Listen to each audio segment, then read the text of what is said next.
Hi everyone and welcome to my channel. Today I'll be showing you guys how I organize and store my pattern papers, my paper pads and more.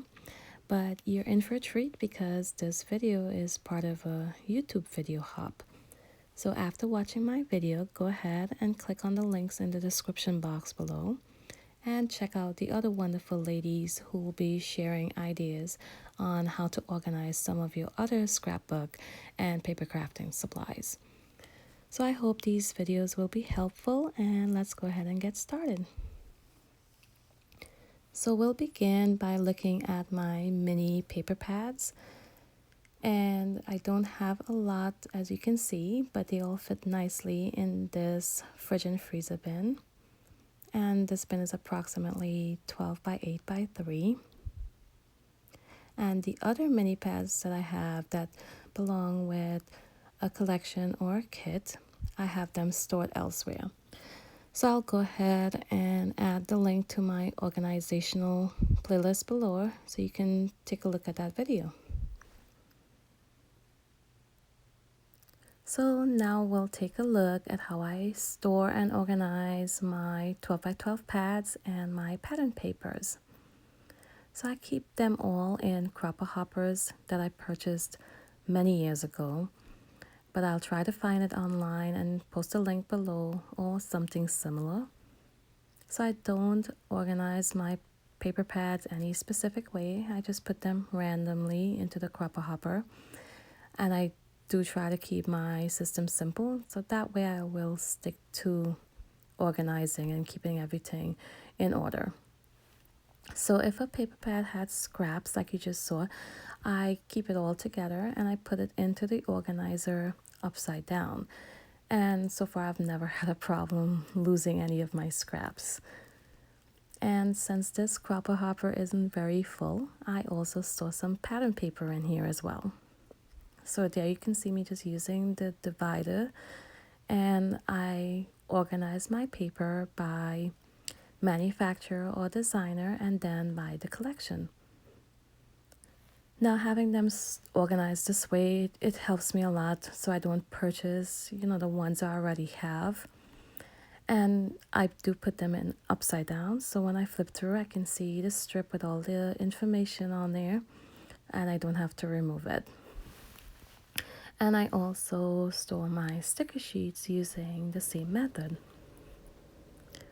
So I'll then use these papers and paper pads to add mileage to a kit I'm currently using, or to create a DIY stash kit. And I do have some other sticker sheets, pattern papers, and 12 by 12 pads, but I only pull these out to give you guys a general idea on how I organize and store them. But this method would work pretty much the same with a small or large stash. So next we'll take a look at my older pattern papers, and I keep these separate from the newer lines, but the system is pretty much the same, and I'll go ahead and pull out a few just to show you guys what's in this stash here. So those papers are actually from an older paper pad, and I have no idea which paper pad that would be, but I have them separated with one of those cardboard pieces that come with your 12 by 12 papers. And I organize these pattern papers like I do the rest. I organize by manufacturer and designer, and then by the collections.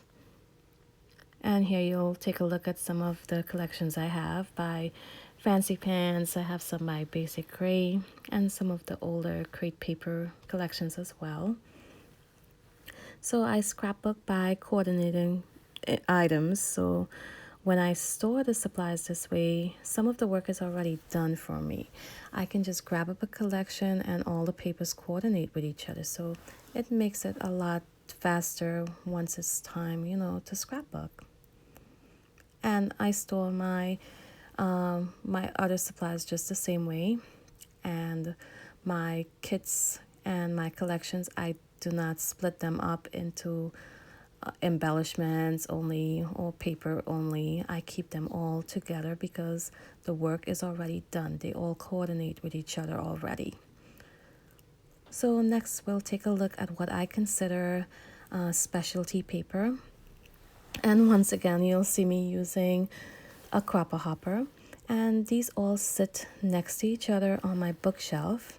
And I will be doing a room tour coming up soon. So be sure you subscribe so you won't miss out on new videos.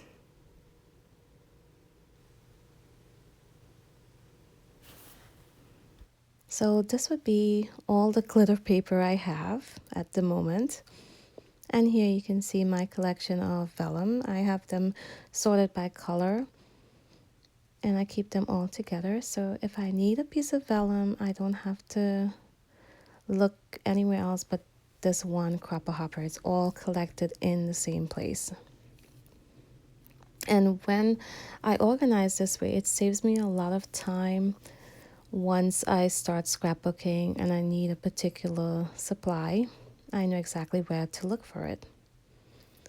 So this is also where I keep my acetate sheets, unless I purchase an acetate sheet that belongs with a particular collection. Like recently, I purchased the Willow Lane collection from Crate Paper, and I have that acetate sheet and it's stored with that specific collection. So here you'll see some cut files. I consider those cut files. And if I do any cut files on my die cutting machine at home, I will also protect it like these are in those plastic wrapping, and then I'll put them in here as well. So here I have some pattern paper up next that I got for specific reasons. And I keep these all together since I don't have any intentions of using them with a specific kit or collection. So for example, I got this pattern paper to be able to just to cut out those words. I'm not going to be using that side, the back side of it, just those words I need. I got these just because they were striped, and I use those sometimes to mat my photos or background paper or cardstock. And there I have some Felicity Jane basic black and white. And I also have some wood grain. So now if I have different shades of wood grain or different pattern and so on, they're all together in one place. So I can decide which one I want to use. And I know exactly which ones I have and how many of it I have. So I would also know once I'm shopping if I need to stock up on more wood grain paper or more stripe paper. So organizing and having everything together in one place helps in that way as well. So now we'll take a look at themed paper and themed collections.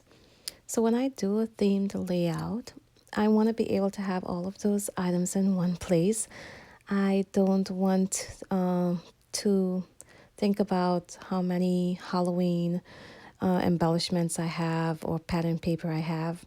If it's all stored together, regardless of what collection it belongs to or what manufacturer it belongs to, it's all stored together here, so I know exactly what I have from that specific theme. And here you'll get a look through actually all the themed papers that I have. I don't have very much. I don't do a lot of themed scrapbooking, so these will be all that I have. So that will be my Halloween stash right there. And this paper I got for when I'm ready to do any travel themed layouts. Then I have some suitable for 4th of July. And then I have my Disney collection in a bag. I actually have a pretty nice, well, it's not huge, but I have a good bit of Disney supplies. I completed my Disney album, but I still have some supplies left over to use in my kids' albums. And this paper, I purchased these so long ago, and as you can see, it's boy related, brother, and so on. So those are for when I'm doing my kids' albums, and that's from Daisy D's. And this one would be happy birthday themed. And this is a girl paper. And another girl, and then we have some for boys, and so on. And we're getting pretty close to the end of my video. So if you're new to my channel and you hopped over from one of the other ladies' videos today, I hope that you are enjoying all of these organizational videos, and they're very helpful. And please go ahead and take a look around my channel, and if you like what you see, please consider subscribing. And if you found this video to be helpful, go ahead and please give me a thumbs up. If you have any questions at all about any products you saw in this video, or for me to explain a little bit more about anything that I mentioned, please go ahead and post them in the comments below, and I'll answer them as soon as I can. So thanks for watching today, guys, and until my next video, bye.